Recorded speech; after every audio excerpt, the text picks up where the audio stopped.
Hello students, welcome to my YouTube channel target success with Anshu. आज का जो हमारा टॉपिक है वो हम डिस्कस करने वाले हैं एनपीए। तो एनपीए को हम क्या कहते हैं? Non performing assets. बहुत ज़्यादा न्यूज़ में रहता है हमेशा, और हमेशा आपके एग्ज़ाम में एक शॉर्ट फॉर्म में कोई भी एक नंबर का क्वेश्चन कभी भी एग्ज़ाम में इससे पूछ लिया जाता है। तो चलिए बात करते हैं सबसे पहले एनपीए होता क्या है। तो देखो, फुल फॉर्म आपको पता चल गई। एनपीए को हम क्या बोलेंगे? इसको हम बोलेंगे नॉन परफॉर्मिंग एसेट्स। तो नॉन परफॉर्मिंग एसेट्स क्या होते हैं? तो उसे समझने से पहले आपको समझना पड़ेगा कि हम बैंक के एसेट्स किसको कहते हैं। तो बैंक का एसेट्स क्या होगा? एसेट कोई भी वो चीज़ होती है जो आपके लिए क्या जनरेट करती है? इनकम जनरेट करती है। ठीक है। तो बैंक में दो चीज़ें होती हैं। एक चीज़ होती है आपकी डिपॉजिट, और एक चीज़ होती है आपकी लोन। तो अब आप मुझे बताइए कि इन दोनों में से कौन कौन सी चीज़ बैंक के लिए इनकम जनरेट करेगी। देखो, डिपॉजिट जो होता है वो किसका होता है? डिपॉजिट होता है कस्टमर का।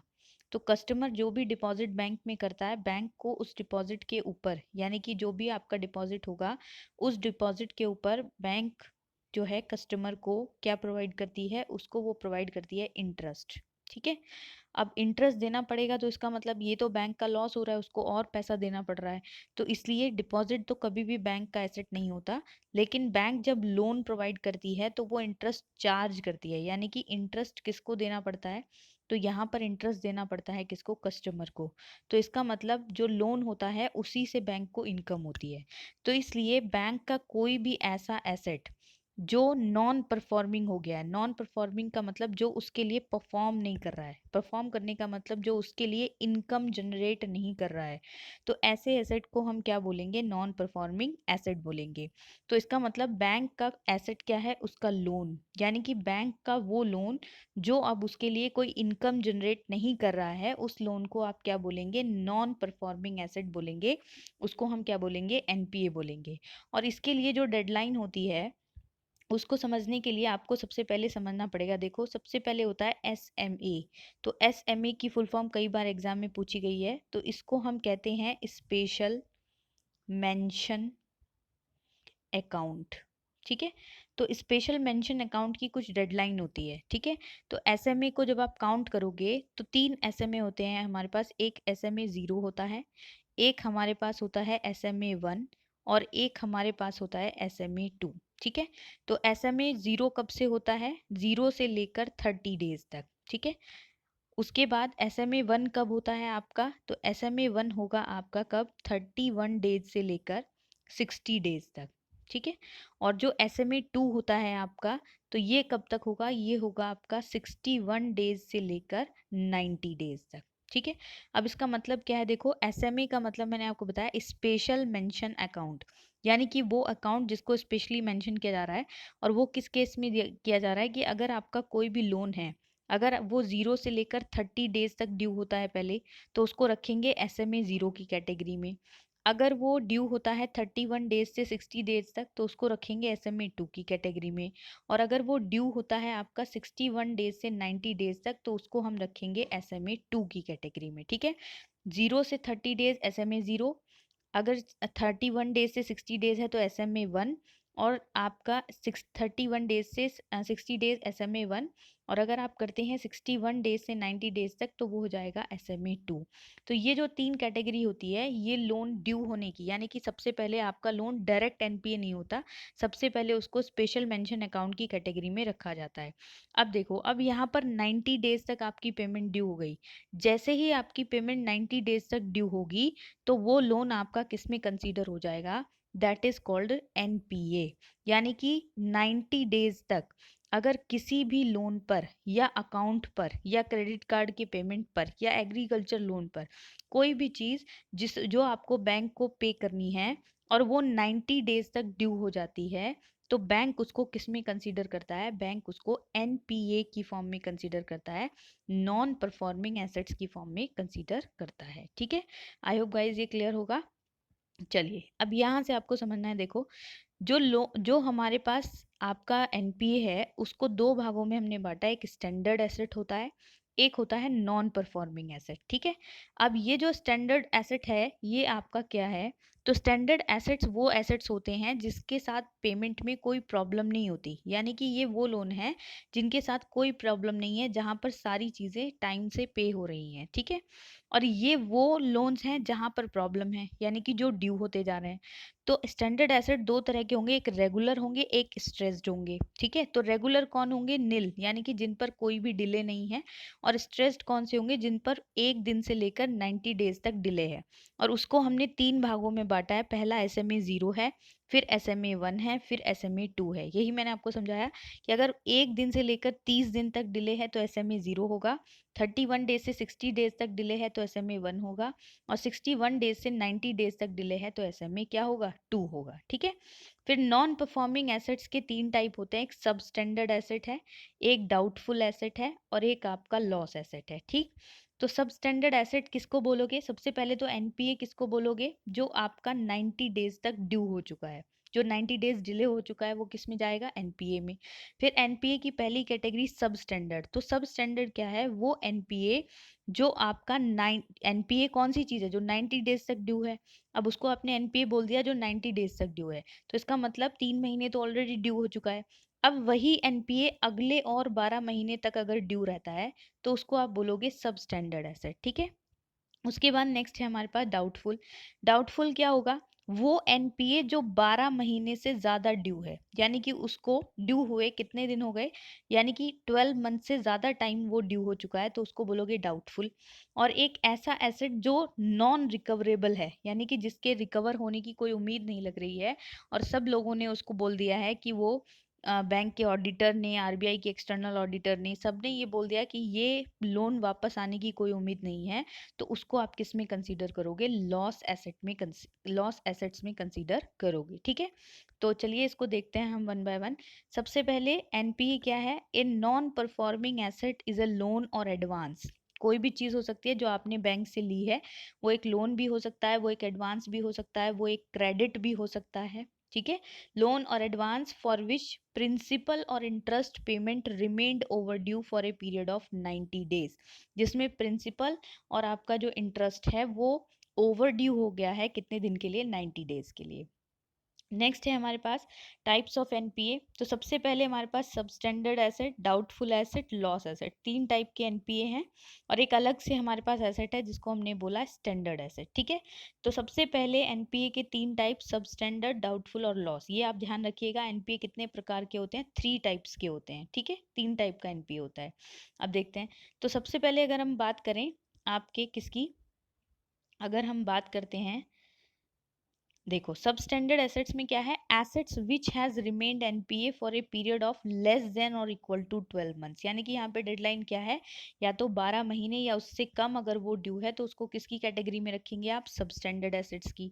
An asset which is over due for a period of more than 90 days but less than 12 months, जो 90 डेज से तो ज़्यादा है लेकिन 1 साल से कम ड्यू है, उसको आप बोलेंगे सब स्टैंडर्ड एसेट, ठीक है। नेक्स्ट है डाउटफुल। डाउटफुल क्या है? Assets which has remained NPA for a period more than 12 months, यानी कि एक ऐसा एसेट जो 12 महीने से ज़्यादा ड्यू हो चुका है, उसको आप क्या बोलेंगे? Doubtful asset.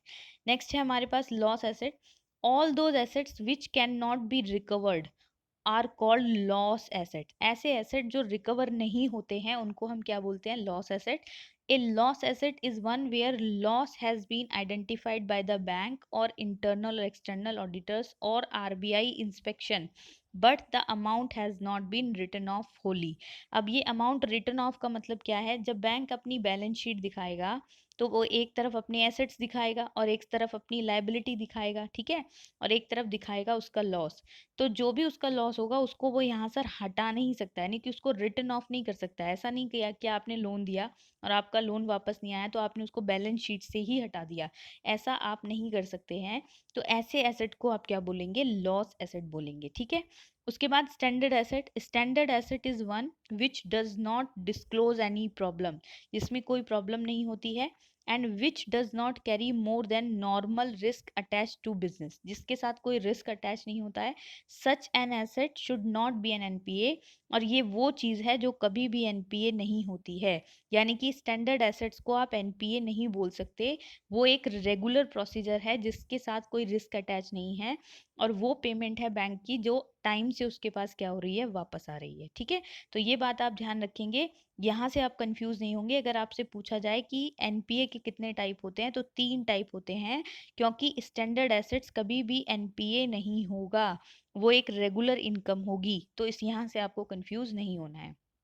चलिए, अब हमारे पास आता है प्रोविजनिंग नॉर्म्स। तो प्रोविजनिंग नॉर्म से कभी कभी क्वेश्चन आ जाता है।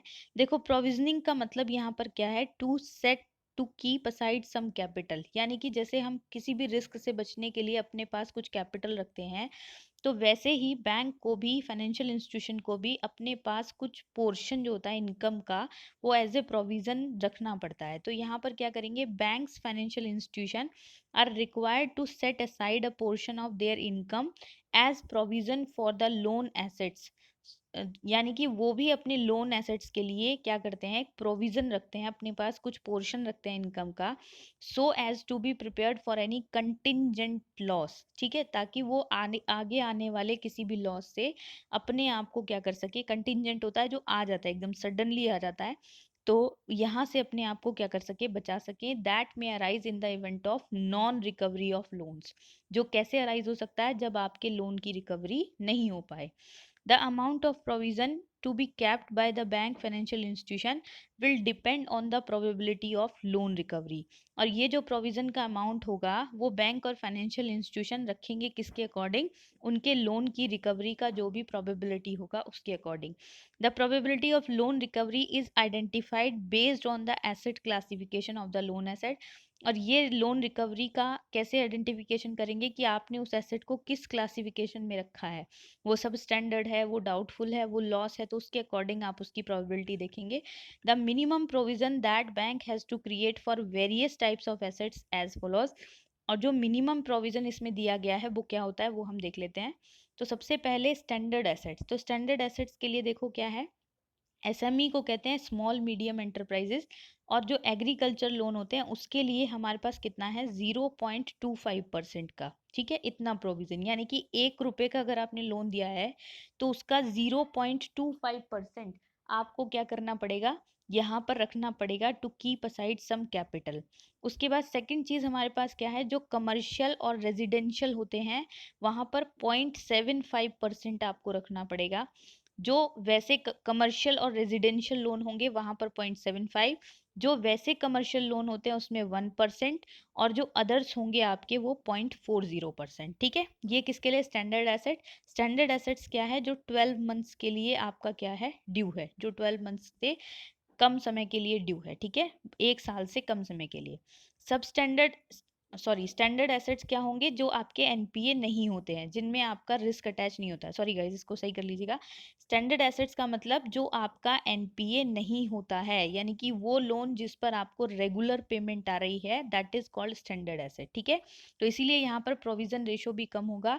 जो स्मॉल मीडियम एंटरप्राइज है उसके लिए 0.25%, कमर्शियल रेजिडेंशियल जो होते हैं आपके 0.75%, जो कमर्शियल लोन होते हैं उसके लिए 1%, और जो अदर्स हैं उसके लिए 0.40%। ये क्वेश्चन एक बार एग्जाम में पूछा जा चुका है, इसको आप ध्यान रखिएगा। सब स्टैंडर्ड एसेट्स क्या होंगे, 15% होता है आपका फॉर सिक्योर्ड लोन। ठीक है, सिक्योर्ड लोन जिसके बदले आपने कुछ ना कुछ क्या रखा है, मोर्टगेज रखा है। मोर्टगेज समझते हैं, यानी कि उसके बदले आपने कोई ना कोई चीज गिरवी रखी है, कुछ ना कुछ आपने रखा है, जैसे कि होम लोन। तो जब आप होम लोन लेते हैं तो उस केस में आपको पता होगा कि जब आप होम लोन लेंगे तो आपका घर का जो भी पेपर होगा वो आपके किसके पास रहेंगे, बैंक के पास रहेंगे। ठीक है, और इसी तरह से अनसिक्योर्ड लोन क्या होगा, जैसे एजुकेशनल लोन होता है, या आपका सबसे अच्छा एग्जाम्पल है पर्सनल लोन। पर्सनल लोन केवल आपकी सैलरी के बिहाफ पर दिया जाता है, उसमें आपको कुछ भी गिरवी नहीं रखना होता, तो वो एक तरह से अनसिक्योर्ड लोन होगा। तो अगर सब स्टैंडर्ड एसेट यानी कि जो 12 महीने तक ड्यू है, उसमें अगर सिक्योर्ड लोन है तो 15%। क्यों 15%, क्योंकि अगर सिक्योर्ड है तो रिस्क कम है, क्योंकि ऑलरेडी बैंक के पास कुछ ना कुछ गिरवी है। और अगर अनसिक्योर्ड पोर्शन है तो वहां पर कितना होगा, 25% होगा। ठीक है, उसके बाद डाउटफुल एसेट्स में अगर सिक्योर्ड केस है तो उसमें क्या करेंगे, अगर 1 साल तक ड्यू है तो 25% का प्रोविजन, 1 से 3 साल तक ड्यू है तो 40%, और 3 साल से ज़्यादा ड्यू है तो 100% आपको वैल्यू रखनी पड़ेगी। ठीक है, और अगर अनसिक्योर्ड लोन है जिसमें आपके पास कुछ भी नहीं है तो उसमें भी आप 100% प्रोविजन करेंगे, यानी इतना कैपिटल आपको रखना पड़ेगा। और अगर लॉस एसेट है तो लॉस एसेट तो आप समझते ही हैं, यानी कि वो एसेट जो नॉन रिकवरेबल है, जहां से कोई भी वैल्यू रिकवर नहीं हो पा रही है, तो उसके लिए तो पूरा पूरा लॉस आपको रखना पड़ेगा। तो यहाँ पर जितना भी प्रोविजन होगा वो आपका कितना होगा, 100% होगा। ठीक है, आई होप गाइज ये पूरा क्लियर होगा। ये छोटी सी टेबल है, इसको आप देख लीजिएगा। दो चीज़ें मैंने आपको बताई कि अगर स्टैंडर्ड एसेट है तो उसमें 0.25% फॉर एग्रीकल्चर और स्मॉल मीडियम एंटरप्राइजेस के लिए, कमर्शियल रेजिडेंशियल के लिए 0.75, कमर्शियल के लिए 1% और अदर्स के लिए 0.40%। सब स्टैंडर्ड एसेट्स क्या होते हैं, जो 12 महीने तक ड्यू हैं, यानी कि उसमें अगर अनसिक्योर्ड लोन है तो 15% का प्रोविजन होगा, अनसिक्योर्ड होगा तो 25% का। डाउटफुल एसेट का मतलब जो आपके 12 महीने से ज़्यादा ड्यू हो चुका है, उसके लिए आप अगर 1 साल तक ड्यू है तो 25%, 1 से 3 साल है तो 40%, 3 साल से ज़्यादा है तो 100%। और अगर अनसिक्योर्ड लोन है तो भी आप 100% प्रोविज़न रखते हैं बैंक। और अगर लॉस एसेट है जिसमें कुछ भी रिकवर नहीं हो पा रहा तो भी आप कितना प्रोविज़न रखेंगे, 100% रखेंगे। ठीक है, ये बहुत इंपॉर्टेंट है, इसको बहुत अच्छे से आप पढ़ लीजिए, ध्यान रखिए। IBPS PO के एग्जाम में कई बार इससे क्वेश्चन पूछा गया है, तो ये इंपॉर्टेंट चीज़ है। और इसके बाद जो नेक्स्ट वीडियो आएगी वो सरफेसी एक्ट पर आएगी। ठीक है, SARFAESI act is also very important, तो नेक्स्ट वीडियो आपको वो मिलेगा। और इसी के बाद कुछ साइंस के भी वीडियोस आपको मिलेंगे, तो वो आप देखते रहिएगा। कोई भी क्वेरी है तो आप कमेंट बॉक्स में बताइए। अगर आपको वीडियोस अच्छे लगते हैं तो प्लीज़ उसको लाइक शेयर और सब्सक्राइब करते रहिए। So thank you so much guys, thank you.